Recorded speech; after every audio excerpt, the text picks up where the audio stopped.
So tonight we are talking about the work cycle and false fatigue.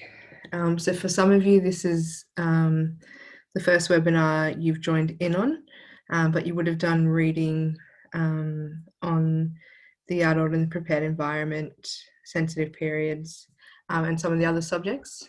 So you will be able to join in on those on the next round of webinars. So if it feels a little bit broken, as in you don't understand, you feel like there's missing information, it's likely that the information was in previous webinars before tonight. So tonight is all educators. All of you work in a 0 to 6 environment. I believe we've got one teacher aide who works in a cycle 2 room. However, tonight's webinar is effective for all Montessori classrooms. So just a little bit on normalisation. We're not going to go into too much information on normalisation tonight, but it's just to give you an idea of how normalisation is affected by the work cycle. So normalisation in a Montessori environment is a child's ability to focus and concentrate on activities during this work cycle. It is that term used to describe a shift that happens in the child. So when they start with you, you may find that they run through the classroom, that they don't know how to choose an activity. They just walk around in circles. You give them activities to do and they last about a minute and move on to the next thing and the next thing. Normalisation is when that child is able to work at any chosen task, concentrate on it and complete it. It's the process whereby a child becomes a well-adjusted member of the group and becomes confident, self-reliant and happy with the ability to concentrate. That is the main part of normalisation. A Montessori directress or educator, guide, teacher must observe the children in her environment and provide activities according to her observations. When the child's needs of the children are met and the development of the child is proceeding normally, there are 4 characteristics that signal the process of normalisation. So the love of work, the ability to concentrate, self-discipline, and they are sociable with other children of their own age. So I'm going to show you a video from one of the centres that we managed at Yeronga to show you what that concentration actually looks like. So for some of you, you've worked in Montessori settings previously for a few years, but for those of you who are relatively new to it, you may not have seen. Can you see my screen, Amy? All right.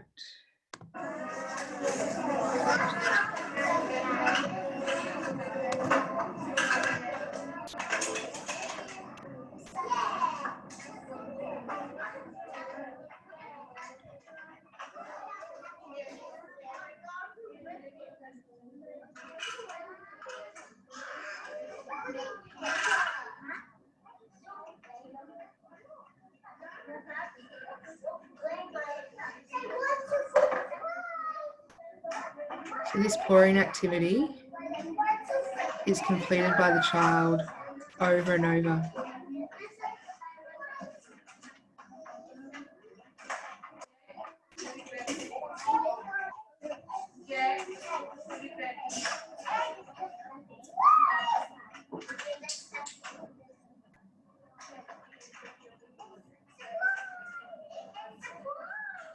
So she resets the tray again.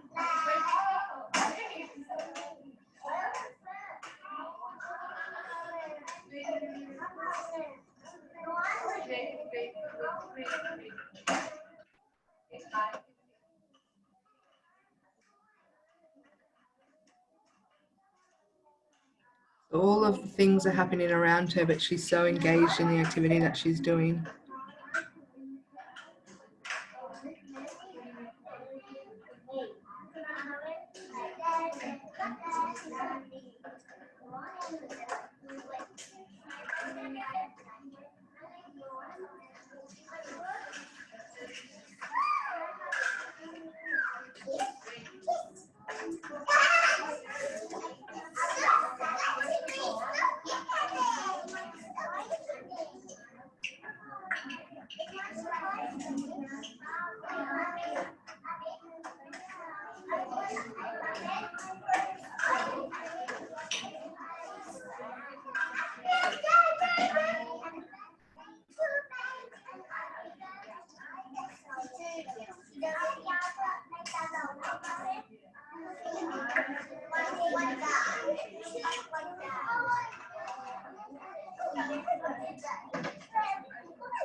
So for those of you who haven't been in early childhood before, you might find this, you're looking at this and you find it boring, but for those who have been in Montessori, you understand the magic that's happening here, the ability to focus for long periods of time at one thing. But you can see that she's breaking it down step by step, the way in which she would have been presented the activity.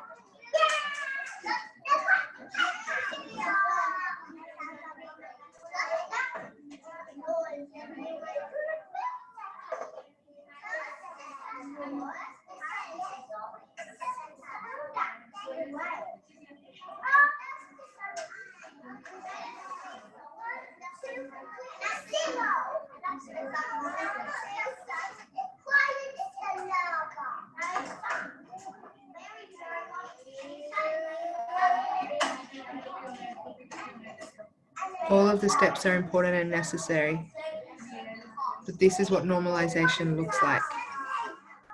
So I was only able to record 6.5 minutes of it. But no matter what's going on around her, she hasn't lost focus.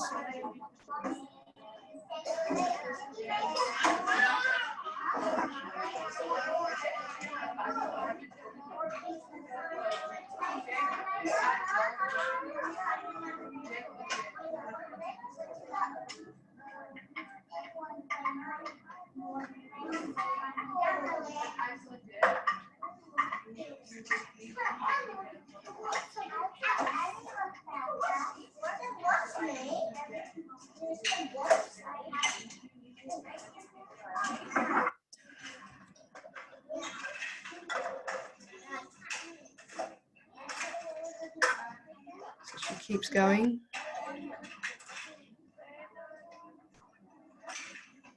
She's trying it without the funnel. So she's getting more and more confident.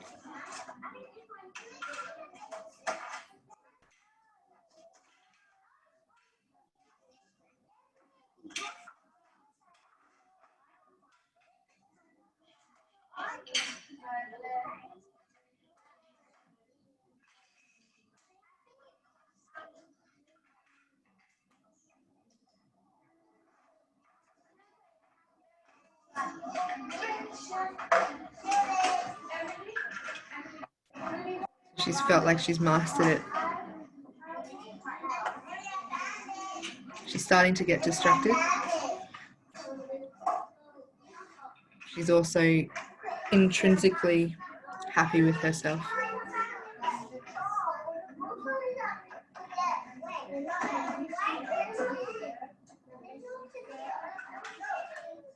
She's reset the tray, how she found it, and returns it to the shelf.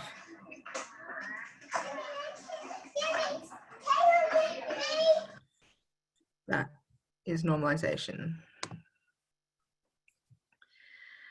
So moving back to the slideshow. So what you saw there was the love of work, the want to repeat it over and over, the concentration, all of those children and adults moving around her, and she stayed focused on the activity she was doing. The discipline to continue and to push through, and then to even push the ability, the difficulty of what she was doing. So we will have a separate session on normalisation because it is also something that is difficult for adults when we use the word what's normal. I'm just trying to find out. There we go. Okay. So the 3-hour work cycle. So from Maria Montessori's observations, she came to understand that children who were normalised and had the freedom to work displayed what she called a work cycle, so which was very predictable, and each work cycle lasted approximately 3 hours. So from this observation came the 3-hour work cycle, which is used in Montessori classrooms all over the world. The 3-hour work cycle is a core principle of Montessori. Without it, or without the ability to have that uninterrupted work cycle, the magic of Montessori is not able to occur. In every program, the schedule will allow for at least one of these 3-hour work cycles. In some spaces and some schools, they can enter a second work cycle in the afternoon. I know at the Hills, they're attempting to go to that second work cycle at the moment, but majority of you will work in a space where you're aiming for that 3-hour work cycle.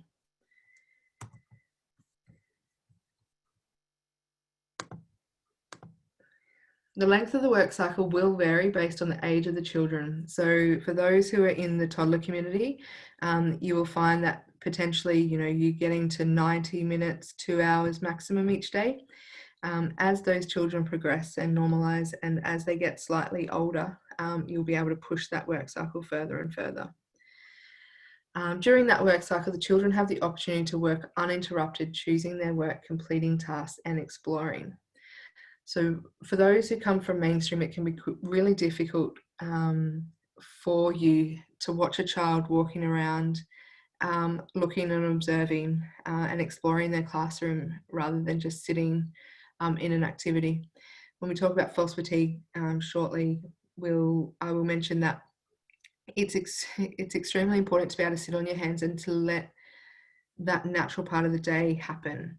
So in this work cycle, children will go through their own rhythm. They will go from choosing work that they know to finding more challenging work, to wanting to do social activities with others in the classroom as well.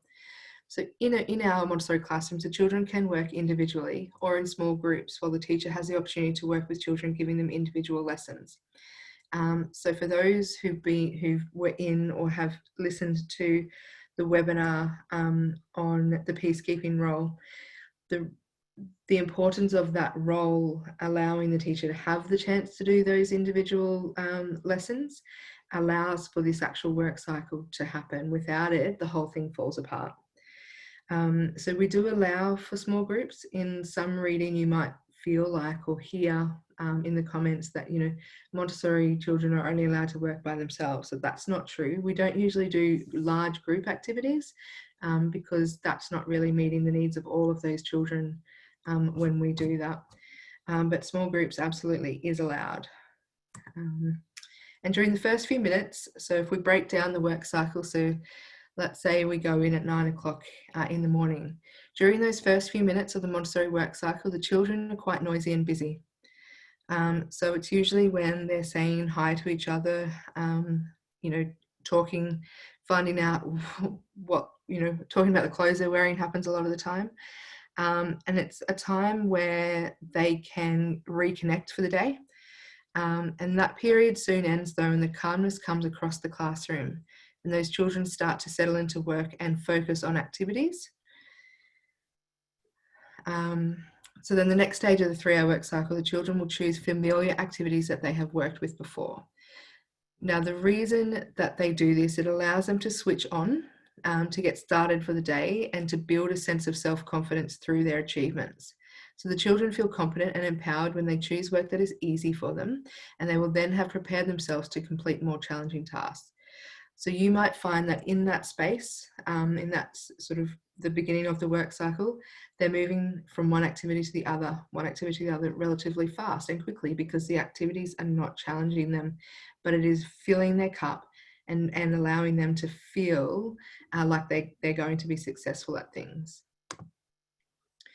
So after working with these familiar activities, the children then enter a stage that can be referred to as false fatigue. So during this stage, one would think that the work cycle was over. And I do notice that in a lot of Montessori classrooms that I enter, when you hit false fatigue, people start to get involved too often, as in adults trying to come up with activities or refocus the children. But they're getting involved too much rather than just gently redirecting the children. They're coming up with activities and the next thing to do. In that work cycle, in that false fatigue, you will find that the noise level will absolutely again increase, and the room fills with an energy that makes you as an adult feel like something is going to happen and that you need to get yourself involved. This is where you need to work out how to let go, let it happen, and from your observation and from your experience, you will learn to identify false fatigue and to know what you have to do, and to trust the child in this time and space to reconnect themselves to the work that they're doing. So false fatigue is a Montessori phenomenon that takes place in every Montessori school across the world. And it generally occurs in that mid-morning space. So if you've come in at 9, you'll roughly find that it happens after that first hour being in there, so around 10 o'clock. So after 5 to 20 minutes, the children will resettle down into work. And then that next part, so here is a diagram from one of Maria Montessori's books. And you can sort of see how you come in at 9:30, and then they're doing some work.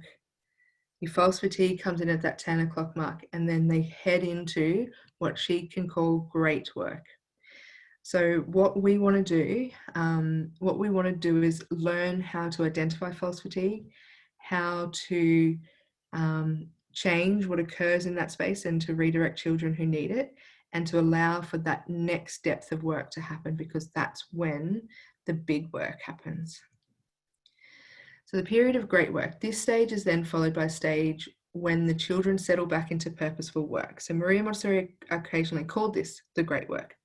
There are plenty of activities taking place in the classroom at this time. For some children, that great work will involve mastering a dressing frame, and for others, they might be doing, the hundreds chain or the division board. It is when the biggest activities or the depth of concept is happening, and we need to push ourselves through it as a classroom and as a team to get your children through false fatigue.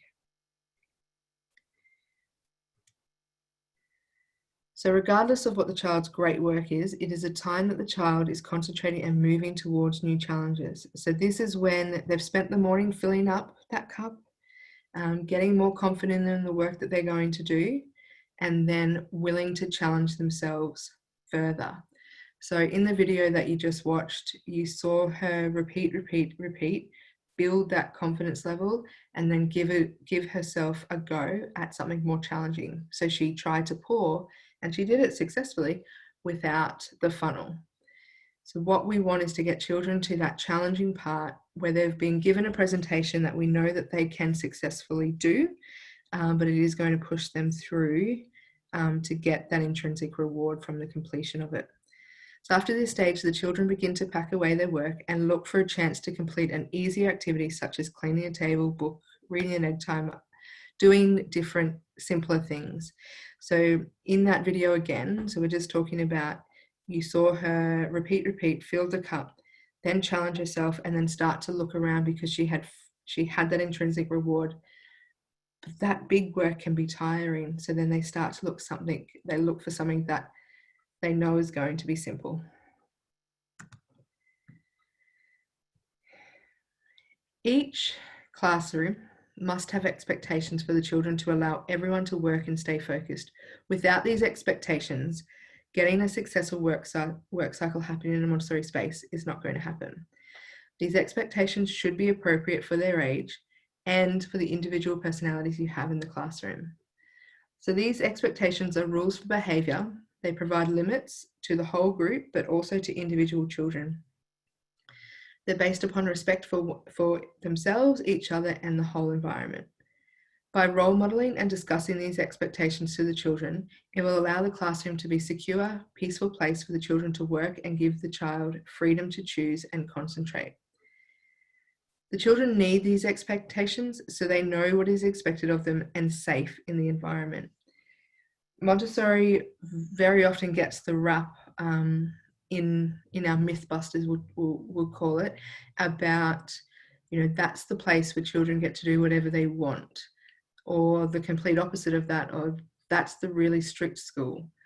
Montessori is about freedom within limits, and it is about having expectations that the entire group of children and adults all agree on and understand. So some expectations in the Children's House, commonly could be about walking slowly and speaking softly, using 2 hands to carry all of the materials, washing hands before snacks, before food, going to the toilet after blowing your nose. The children can be free to work with the material displayed in the environment if they use it respectfully and if they have received a lesson on the material. So this is one area where some of you as a team in a classroom need to understand and all be on the same page at. So some children will want to use the pink towel or the broad stair as building blocks. Some use the number rods and the red rods as swords.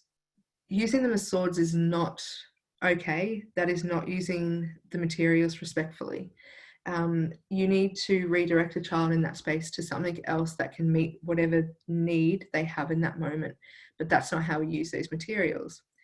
But also knowing where each child is at and what lessons the teacher in your classroom has given will allow you to know if and when a child should be working with a certain activity, because what we don't want to do is have a child get too far ahead in the curriculum, as in working with something that they don't understand. That predominantly happens in the mathematic work, but also in the language area. So we don't want to set a child up for failure.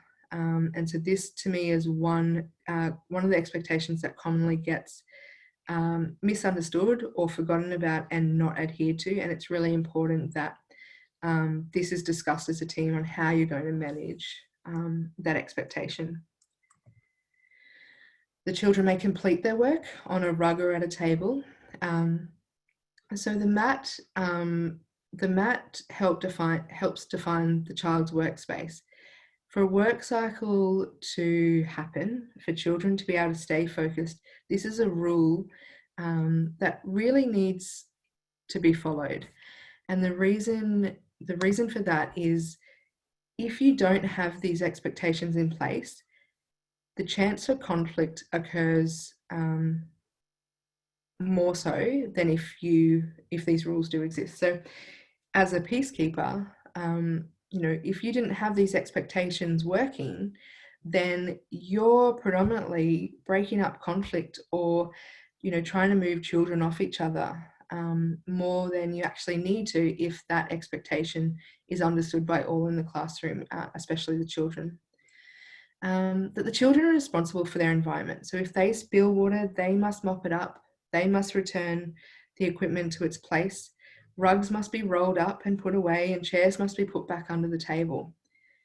This is not something that one day you enforce and ask them to do, and then the second day you can't be bothered and you do it yourself, and the third day you just leave the mess there. You have to be consistent with these expectations.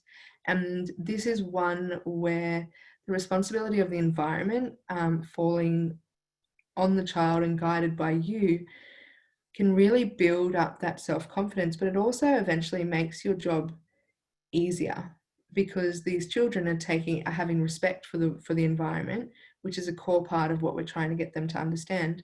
And they want to be successful at these things, and they want to complete their job properly. The children must not touch or interfere with another child's work. Children can ask if they can join an activity, but they need to respect the answer. So another expectation that ensures that your work cycle actually can occur. So yes, you've got your defined space by the rug or the table, but you also need to teach children how to wait, but also how to respect the other person's answer. So if they want to observe something, they ask. But if that child says no, then the child who said no has every right to have the time and space to themselves. This can be something that a lot of children don't understand, but if consistently handled by each of the people in the teaching team, if it's done the same way each and every time, then this expectation becomes understood by all the children in the room. And each individual child is going to feel that respect and that what they want and what they have to say means something instead of being forced upon. So an example might be that you have a child who you think is obsessed with another child, and they follow the child around consistently. And it really affects that child who's being followed, their ability to actually focus on work. You need to be able to redirect the child who is doing the following, no matter what their response is, because if the child who's been followed has asked that child to stop multiple times, it's not fair that we're not allowing those guidelines to be respected. So you as a team of educators need to have a consistent way of how you're going to handle things like that. Children do not have to join group activities. The child has the right to observe the group activity without participating. The child, however, cannot disturb the group. So this happens for some of you who want to do group times in your classes. I've heard people say over the years, we're waiting for Sarah to come and sit down. We're all waiting nicely. I can see you're sitting there nicely, but we're not starting until X person comes and sits down. That's not nice, and that's not fair. And it's also not something that should be forced on any child. However, disruptive, disturbing behaviour is not okay. That child does not have to participate. However, they cannot take that learning experience away from the rest of the learning group. So as a team, it's really important to know what are your expectations of your classroom, and how are you all consistently dealing with them. The children are not obligated or encouraged to share an activity with another child. So again, we usually only have one of each material in a Montessori classroom, and this allows for children to be able to repeat activities, but also if they want it at the same time, they need to learn to wait. Sharing is never forced. When a child needs to speak to the teacher, they're encouraged to walk to them, touch her or his shoulder, and wait for the teacher to respond. Now, this is an expectation that doesn't happen in lots of long daycare settings, but when it is implemented correctly, it can absolutely be magic for your classrooms. It can stop the yelling across the classroom. It can stop the consistent nagging of children saying your name over and over, and it can show respect, because you may be in the middle of a presentation with a child on a different activity, and you're consistently being disrupted by another child. However, by teaching in this expectation, it can allow for you to complete and show respect to the child you're doing the presentation for, and then give all of your attention to the child who has waited for you to respond. So it's something that I think you should really consider as to whether or not that's something that you can do in your environments. Some common expectations in the Montessori toddlers environment, so in a toddler community: taking a mat and rolling it out to work on, returning activities to the shelf it was on, rolling the mat up and returning it when finished work, and introducing these above expectations when the child is ready. So those who are in toddler community, you may have children from 12 months, 15 months, up until 3-ish. Sometimes that 15-month-old has only just learned how to walk. They've just mastered walking, and they're just able to pick up a tray. You cannot expect them, you show them once and that they're going to remember that expectation. This is something that needs to be modeled over and over again. And for those of you who have been in toddler community for a period of time, you actually see that if you are consistent with these type of expectations, eventually it just clicks and they kick into gear, and they are doing the mat, they're doing the activity, they're returning it, they're completing that job without you having to remind them. So it's really having patience in this space and allowing the child the opportunity to repeat. And yes, you will feel like you're repeating yourself over and over again, but you need to have that patience internally, because you are helping normalize that child, and you are helping your work cycle for the classroom to get deeper and deeper and longer and longer.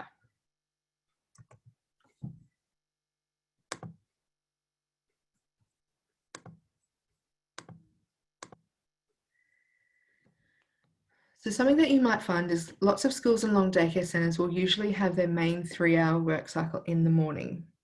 This is because it's the easiest uninterrupted 3 hours across a whole day. It does seem to meet or to suit most children as they come in fresh and ready to work at this time. Extracurricular activities, so in long daycare we call them incursions. These usually need to be in the afternoon where possible. And that is so that you're protecting the work cycle, because again, as I said before, that work cycle is a core part of being a Montessori environment. However, what do you do if you have a child who works better in the afternoon, or if a child who needs to sleep during the morning work cycle? For some of you who have toddler community, you may have children who are doing 2 sleeps. This can be worked around. So in lots of my Montessori study over the years, they would just go on about 9 to 12, this work cycle happening in the morning, and I couldn't understand why the work cycle had to be in the morning. So when I asked a question to some of the lecturers, that's how the information came up. But when you read that you can do the work cycle at any point of the time, it's the concept of uninterrupted work. So the children should be able to start their 3-hour work cycle when they are ready. So if a child is sleeping until 10, then they should be able to start their work cycle then. So it would go to around 1 o'clock. The classroom should be able to cater for this. Now, totally 100%, this is not able to happen in a lot of places. We're restricted with school rules, with teachers having to be outside, staff ratios, with lunch covers. All of this will affect whether it is possible. However, if that arrangement is possible, it is ideal. And you need to be, no matter what, ensuring there is 1 3-hour uninterrupted work cycle a day, no matter what. And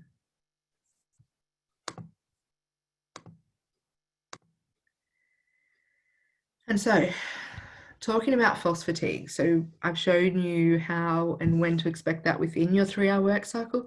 What do you do when you notice false fatigue? You accept it, take a deep breath, and you work through it. So the guide must step back and put full faith in the child and your environment that you've prepared.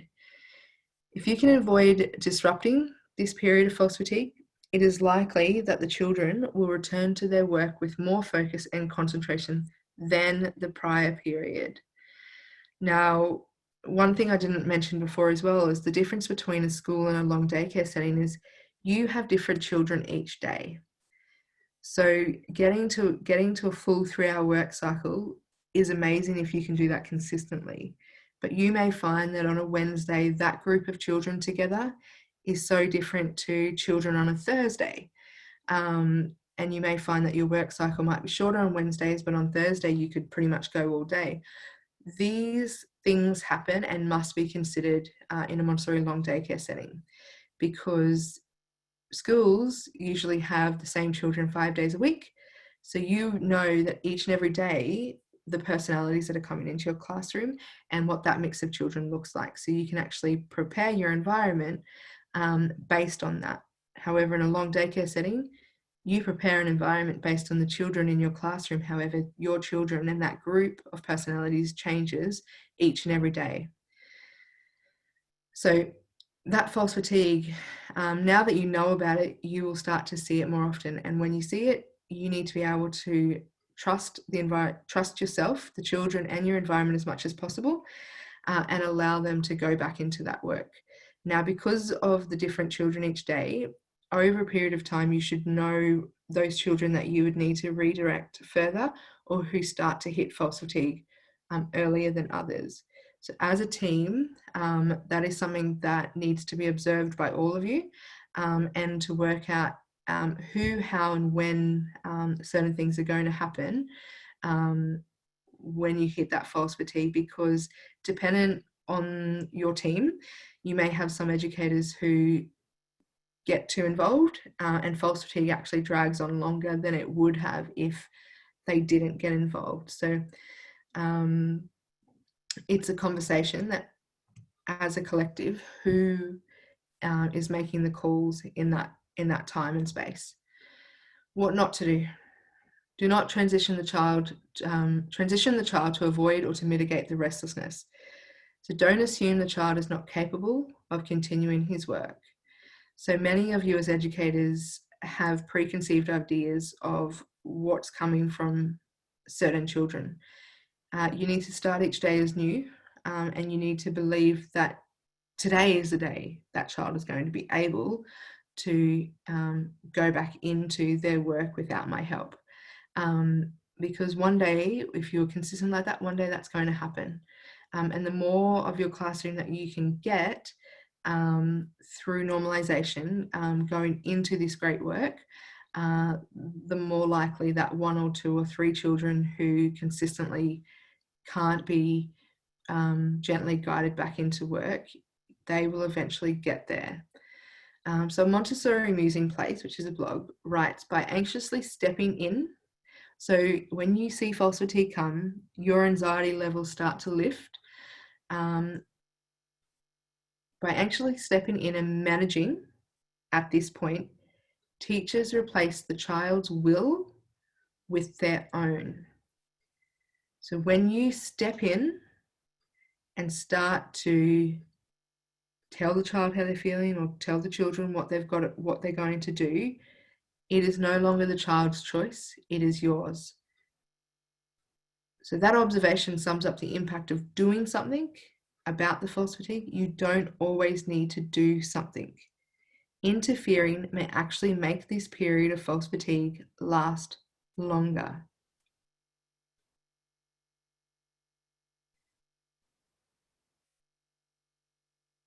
So what we want you to do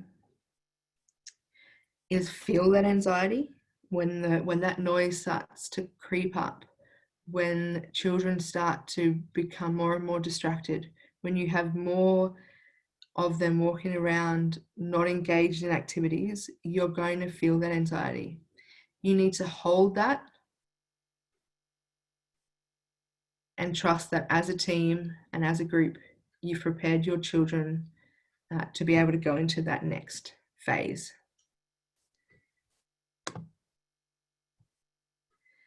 So if you can get through false fatigue, the child will achieve greater focus and concentration on his work. It is natural. It happens every morning, every day. It is something you should expect to see. Let it be and get yourself through it. As difficult as it is to avoid stopping for a certain external sessional class, you need to schedule these activities at another point during the day or week. So I mentioned it before as well, but I can't reiterate enough how important it is that those sessions, whether it might be art or a soccer person coming in or a Mandarin lesson, whatever it is, if you plug that in at 10 or 10:30 in the morning in the middle of your work cycle, you are putting it in the point of false fatigue, and you are collectively breaking your ability to get those children through it and into great work. So you really, really need to examine what you're doing as a collective and ensuring that those activities are moved to a different part of the day, and really hold on to that 3-hour work cycle and realize its importance. So I will stop sharing the screen and I will come back on somehow. There we are. All right, awesome. So you can take yourself off mute if you have any questions. So we have got online as well, we've got Nadia and Amy, who are both Montessori trained, and coming on board as Montessori mentors for some of you as well. I guess, Amy, can you take yourself off mute and give us some examples of, you know, what your feelings are about false fatigue and the work cycle?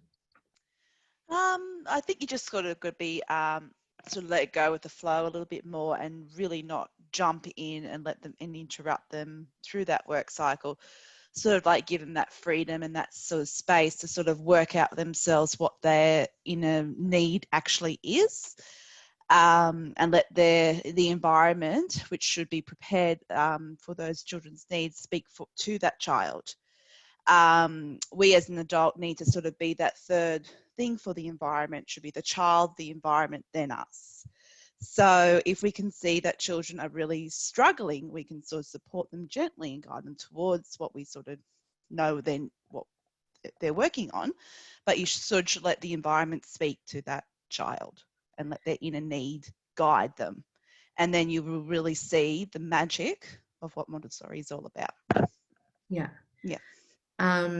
I've videoed it before, and for those of you who are at centres that I can be at, what I might do over the next couple of weeks is I usually, when I try to do this, I go in every 5 minutes and take video of the whole classroom for a minute or two, and do that every 5 minutes so that can become one whole video, so you can actually start to see where that false fatigue is for your classroom as itself, because for some of you, your work, that false fatigue might be at 9:30, 9:45, and for some of you it might be 10:30.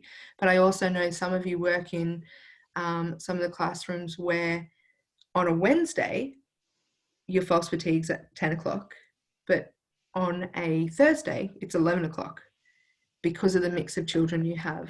So it's really important to really analyze your space and your Monday to Friday, what they actually look like, because all of you except one are in a long daycare setting. So for us, looking at your Monday, Tuesday, Wednesday, Thursday, Friday separately, because you've also got different staff on different days as well. But if you break it down and then actually analyze your 3-hour work cycle and try to track when to expect your false fatigue, once you do that estimation, then you can actually put that into action, or you can test it the following week. So this is what we think it is, and then actually observe and test based on what your assumptions were. And then how can we, on this day, what do we think we need to help bring that work cycle to be longer than it currently is, those sort of things. Nadia, how about you? You've been around Montessori for a long time. What's your thoughts on false fatigue in the work cycle? Well, I think it's important to be able to identify it, because if you don't identify it at that time, it's so easy for the teacher to interfere and interrupt, and then it just breaks the whole cycle. And being able to identify the false fatigue sometimes can be really tricky. It's not an easy thing to do, especially if you are not really observing your class and watching your children, and it's easy for a teacher to come in and sort of break that cycle, which I think that's where you were saying now, at different days and different times, to try and identify when it's happening, and then as a team come together and communicate. I think it's all about communicating. If the guides and all the teachers can communicate and know when those times are, we'll be able to sort of push past it and then get that 3-hour work cycle. Yeah, awesome. Did any of you, because there's a number of you on, there's 20 of you today, have any of you, Sharona, did you want to unmute yourself? I don't know if your video's off as well.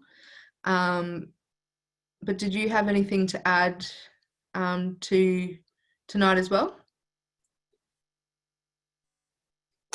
Is that working? Yeah. Okay, cool.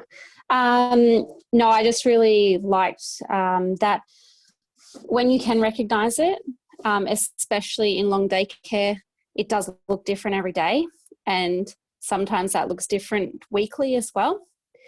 And yeah, as you said, with the anxiety, trying not to feed off your own anxiety and be aware of it. So if you know that that's a stressful time for you, you need to really plan around that. And some of those things could be making sure that is your observation time. So that's what is like I'm really good at, is making sure my observation time is around that time. So then I'm prepared that I'm standing back, ready to go to see and observe the environment at that time. So I know that if there's anything that I need to adjust during that time, I can watch what the children really go towards and what they don't. And then I can adjust the environment based on that observation as well. Yeah, awesome. Zoe, somebody who's new to Montessori, but definitely not new to the early childhood setting, learning about false fatigue, what is your thoughts on, have you seen it? Do you know how to identify it? What are your thoughts? If you're still, yeah. Hello? Yeah. I do notice it around about anywhere between sort of 10 and 10:30, where kids are starting to either, lose focus, run around a little bit, sort of team up with others to not be focused on something. And I sort of see it around about 10:15. And I think I do feel that anxiety, and I do feel that pressure to sort of step in. Do you normally step in a Montessori, in a mainstream setting? Is that when you would normally redirect children quite directly? Yes. Yeah. So I need to learn to do it a bit more subtly. Well, it's a habit that a lot of you who've come from mainstream need to be aware of, that it's not a negative thing. It's just that's what you've always done, and that's, Montessori is completely different. But understanding why we're trying to get the children to that 3 hours is what is important, because without that why, you feel like you're ignoring the children or that you're not meeting their needs. But by jumping in, like, I always imagine, these teachers who run around clapping when they get to children in the work cycle. Well, they don't know it's a work cycle, but these children in mainstream, and they're like, all right, everybody pack up, it's time to go to the next thing, because they feel like they need to break that. It's the same as adults talking to adults, and there's silence. We really sit awkwardly when there's silence, and we feel like we have to say something. But it's as much as it's not silence, it's that same thing of being able to actually sit in that space and allow it to occur. Obviously, you never allow children to hurt each other or it to go psycho crazy, but you really need to sit in that space of, this is natural, this is what's going to happen, and the magic on the other side of this makes all of this worth it. So really looking at ourselves as educators to really push through and break those habits from a career we potentially have had, where we've done that for most of our life. Chelsea, for somebody who's come in relatively young, but also was in a room where the work cycle, your false fatigue came relatively quickly, how do you think or feel that you are able to look and see when false fatigue is occurring? You'll need to take yourself off mute.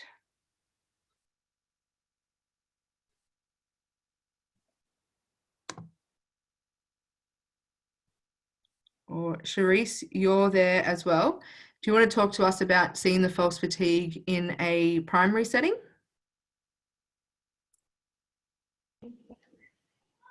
Hello, can you hear me now? Yep. Cool.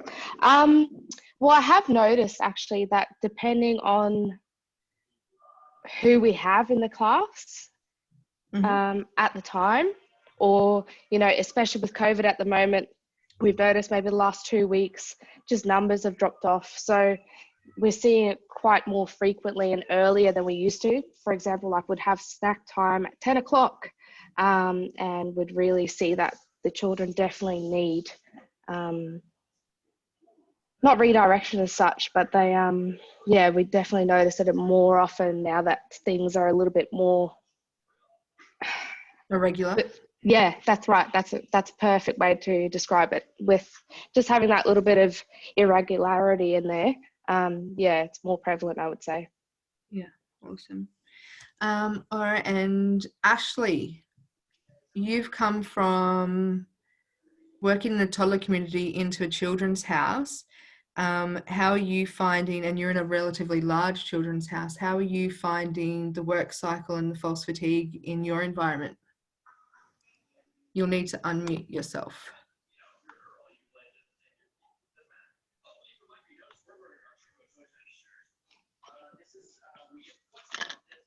Nope. All right.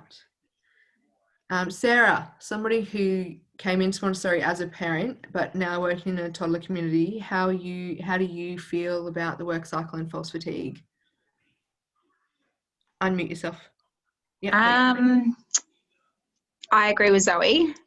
We definitely see it coming at about that 10:30 time frame.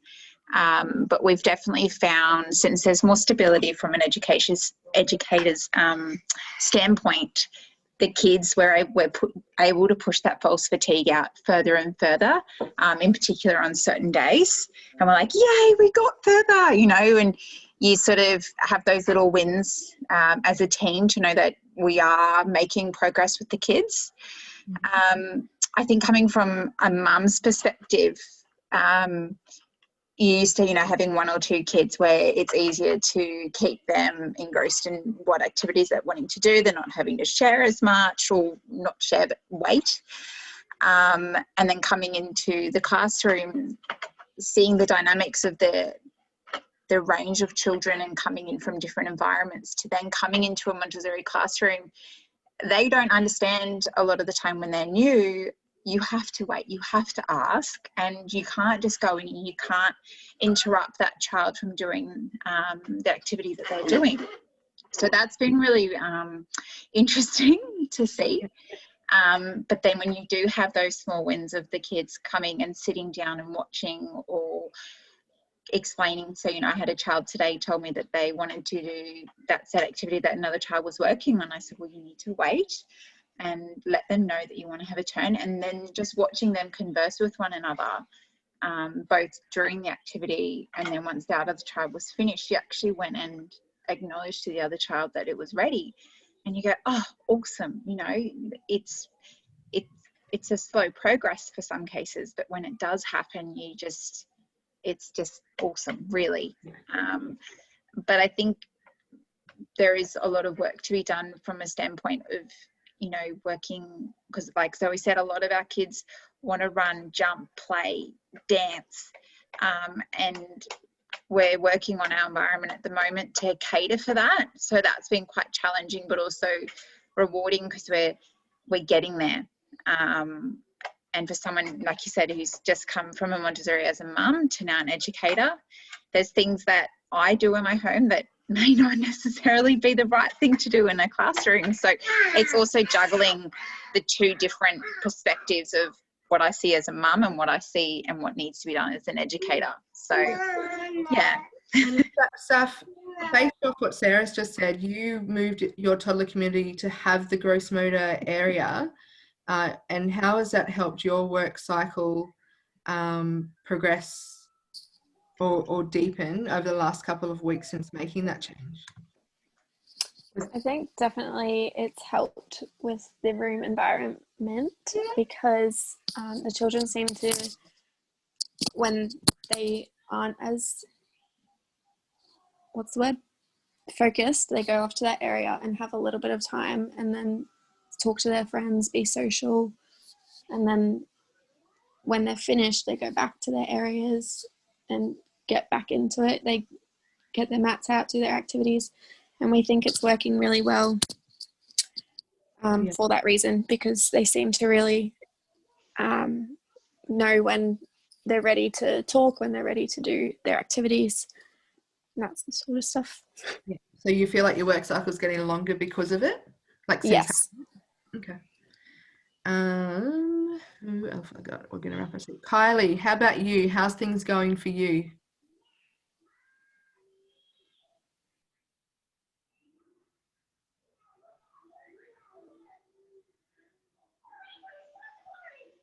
Kylie? Hey, sorry. No, that's all right. How are you Hi. finding the work cycle? Go away, Jay.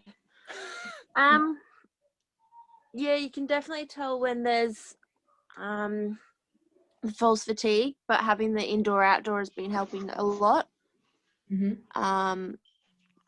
And we've just got to get, it's still kind of a little bit hard at times. We've still got to get children to come in and do certain activities because otherwise they'll want to be outside most of the day. Mm-hmm. But it helps a lot with the false fatigue part as well. And when you know children need to have that gross motor time, we can be like, would you like to offer it to them? Yeah. But yeah, Okay. it's probably, at the moment I couldn't really say a definite time that it's mostly around because it changes a lot every day because we do have a few different children. Yeah. Every day. Okay. But we're getting there. Awesome. And Kerry, you haven't particularly, I know your daughter goes to Montessori environment, but you've been doing majority of your work experience in mainstream.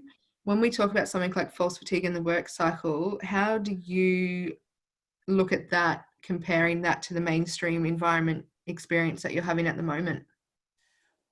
What I've seen in the mainstream is there is no work cycle. The kids get told what to do when they're going to do it. Pack up now, we're going to do this. So yeah, there is none. Yeah. And can you see from, I guess, obviously what you've learned through the certificate at the moment, can you see the value of a work cycle or the logic in it? Yeah, because my big thing, because I've got the two older boys that don't have focus and concentration.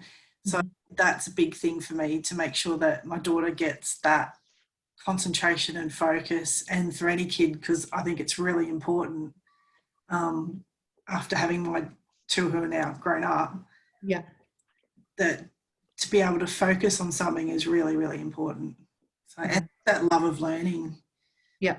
Such a struggle when they don't have that learning to get them through school. I can only imagine. Yeah. And Daniel, how about you? So we'll how are you finding, well, you came from a trade, but how, and then in a mainstream setting, but you've been in Montessori for a few months now. How are you learning about false fatigue and the work cycle? Can you feel like you would be able to identify false fatigue? Yeah, I saw it this morning about 10:30. Yeah. Where the noise level just really increased, and yeah, it was a bit sort of chaotic. Yeah. But me sort of, not really knowing what to do, I sort of tried stepping in, where now I know, nah, just let them work through it, get them, just let them do it. Yeah. Do what they need to do. Awesome. All right. Well, any questions from anybody who's on tonight still?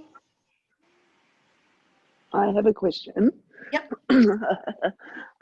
So with like the false fatigue, does that only come when they're normalised, or will that just be every child? So false fatigue usually sits for the whole classroom because the whole collective of children. So you'll have some who'll start earlier, and they're the ones who then start the whole, everybody else coming into it as well. As their focus increases in the beginning, so as they normalize, they will be able to go longer individually. So they may have their own individual false fatigue, but what we're talking about, and you need to be able to identify that as well, but that's why we want to give them as many lessons as we know they're capable of handling, and simple ones that they're going to be successful at, because then that gives them enough work to go from one thing to the other to build up that ability to complete work. But you need to be able to see their own when they hit false fatigue, but you'll find that we're talking about false fatigue as a collective. which will usually happen. And so the further you normalize, or the more children you have normalized, the longer it will be until you hit that false fatigue. Or it could be the same, but that false fatigue will only be 5 minutes instead of 20 minutes. Yeah. Okay. So really identifying each child and where they are, how normalized they are, but the false fatigue as a collective will happen. Just based on the whole normalization of each individual will collectively show you how long that false fatigue lasts for. Okay. Anyone else? Hi, I have a question. Yeah. In a situation where you would step in to do like a gentle redirecting, what kind of words and phrases would you kind of say to help redirect? Nadia, is that something you'd be comfortable answering? Can you repeat the question, sorry, Safa? Just in situations where you would step in with like a gentle redirecting in false fatigue, what kind of phrases and words would you say instead of being like, come do this with me? Like, how would you help redirect? I probably wouldn't. Oh, you mean if things are really getting out of hand? Yes. So if there's other children interfering when they're not supposed to be? Yeah, just any of those sorts of situations. Okay, well, if the child that's interfering, you probably have to come down to their level and very, very softly and quietly sort of guide them away and redirect them, but using the least words as possible. Sorry, just very, very quietly, very gently, just tap them on the shoulder or take their hand and walk away slowly so the other child can continue whatever they were engaged in and hopefully be able to get back into that, the work that they were doing. Okay. Yeah. Thanks. It's hard, Saf, to get you'd want to not use, you don't want to talk too much because you take them out of concentration the more words you're using. However, you are in toddler community, so it is a lot more difficult than in children's house. But you would physically like take their hand, as Nadia has just said, and take them to something that they're interested in, or to get them to come and help you pack up after lunch, or if we're talking about false fatigue, get them to come and help you sweep up, and clean up the morning tea area. Sometimes those children who are the most disruptive will really connect with you if they're able to do purposeful work with you. And so really probably physically, nicely, taking them to something else in the toddler community especially. Okay, thank you. Hey, Beck, I've got a question. Yep. Kind of builds on what Saf was just asking. Especially in the toddlers room, say about that, say 10:30, we find that we have on certain days multiple children decide that they're going to run, jump, scream, run circles around, say, the life skills area that's centered in the room. And it's, sometimes one of our educators will be doing purposeful, intentional teaching with one child, and they obviously don't want to be interfered. So then, and one might be doing nappies. So for example, I could potentially be stuck with 3 or 4 kids that are running loops around themselves. How do you stop something like that? Because you can see that someone is going to get pushed over and hurt themselves, or is it really we just sit back and let it happen? Or they're not normalized, so they're nowhere near normalization. So basically what you need to do is be trying to work with those children and getting the gross motor, meeting their needs before getting to that point. So instead of spending like every day, and you get to that point and it's the same thing day in, day out, you need to meet the needs of those children. So it may be that before you know it's coming, those 3 or 4 children are coming outside to help you pick something from the garden, perfect, cool, whatever, and helping them that way. Yes, because we've started doing that even just from the indoor mobility, and we've noticed that there has been an improvement just from us sort of enhancing that side of the work cycle. But, you know, there's days like today where it's Monday, none of them they just want to run. So knowing that we can just say, hey, Peter, Paul, Mary and Betty, come with me and we're going to go outside and we're going to spend 5 minutes out there doing something to sort of calm them down and then bring them back in, because it can disrupt the whole class. Yeah, so what you've got is, because you've got a number of them not normalised by what it sounds like, you really need to start working that so that, you know, 1 week you're taking 4 out and hoping that the next week you're only taking 3 out, and then the next week you're taking 2 out, so that you're progressively normalising your classroom. I reckon you need to make sure you don't get into a habit of doing that continually. No. And that's what we didn't want to happen. We didn't want them to get into that point. So we've really sort of not done that as much. So we've brought that, you know, we're building on the mobility and stuff inside. So it's happening definitely far and fewer, but there's obviously days where it's just, obviously your anxiety, then they feed off that as well. So that's good to know. It's something that I might talk to Nadia, Amy and Sharona separately about, and trying to get someone to come out and observe your work cycle on whatever day that is occurring often, so you know what days that the children are that are in there.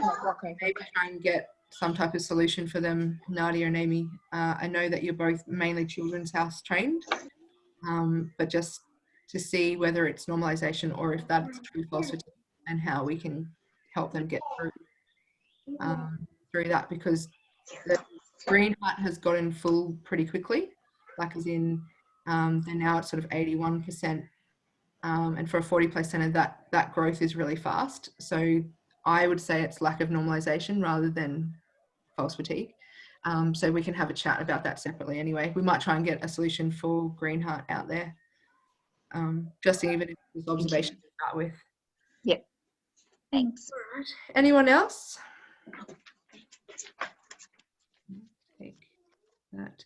So in the chat box, you'll be able to see I've the PDF of the webinar slides, but there's also a link to Jessica, who lives in Adelaide, her blog on the Montessori work cycle, and it's a really good explanation with a visual, as well as, you know, they've tracked their own work cycle to be able to show you where their false fatigue hits.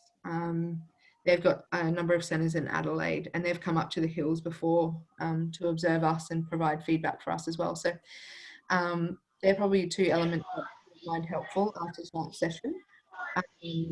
But any questions, you know, you've got my email, but we will, and it's been recorded as well, so I'll send that link to everybody in case you want to go back over and listen to anything. But thank you all for jumping on tonight, and I look forward to next week, which is about the adult in the prepared environment. So cool. Okay. Thank you, everybody. Have a good night, and I'll see you all during the week. Thank you. Yeah. Thanks, Bye. Becky. Thank you. Bye. Bye. Good night.